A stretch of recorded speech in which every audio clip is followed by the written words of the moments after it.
افطار پارٹیوں میں اگر کوئی خلاف شریعت کام نہ ہو تو اس میں کوئی حرج نہیں، کرنی چاہیے، بیٹھنا چاہیے، دوستوں کو دعوت دینی چاہیے، دین ہمیں ان چیزوں کی اجازت دیتا ہے اور اسلاف سے یہ چیزیں ثابت ہیں، الا یہ کہ یہ چیزیں دور کر دے۔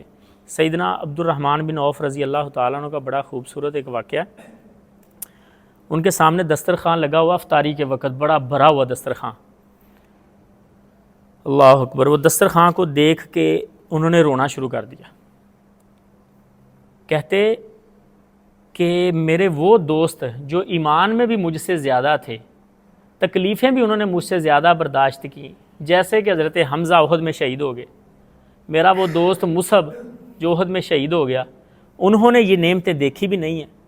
مجھے یہ ڈر لگتا ہے کہ کہیں ہمارے اعمال کا اجر اللہ ہمیں جلدی تو نہیں دے رہا دنیا میں، آخرت میں۔ انہوں نے کہا یہ اٹھا لو۔ یہ کیفیت ہوتی ہے بس اوقات۔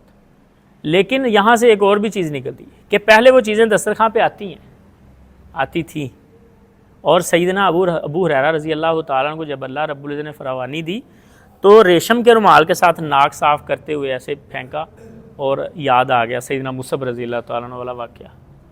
کہتے یار اللہ نے ہمیں کتنی فراوانیاں دی ہیں، اور ہمارے وہ ساتھی جو ایمان میں بھی ہم سے زیادہ تھے، عمل میں بھی ہم سے زیادہ تھے، ان کا یہ حال تھا کہ شہید ہوئے، سر ڈانپ رہے ہیں تو پاؤں ننگے ہو رہے ہیں، پاؤں ڈانپ رہے ہیں سر ننگا ہو رہے ہیں۔ اور سیدنا انس رضی اللہ تعالیٰ عنہ کا محل لوگ دور دور سے دیکھنے آتے تھے، اتنا خوبصورت محل تھا۔ اور جب حضرت عبد الرحمن بن عوف رضی اللہ تعالیٰ عنہ فوت ہوئے اور ان کی وراثت تقسیم ہوئی، تو جو لوگ سونا کاٹ کے وارثوں میں تقسیم کر رہے تھے وہ کلہاڑیوں کے ساتھ کاٹ رہے تھے، اور راوی بتاتے ہیں کہ ان کے ہاتھوں پہ چھالے پڑ گئے تھے، اتنا سونا تھا۔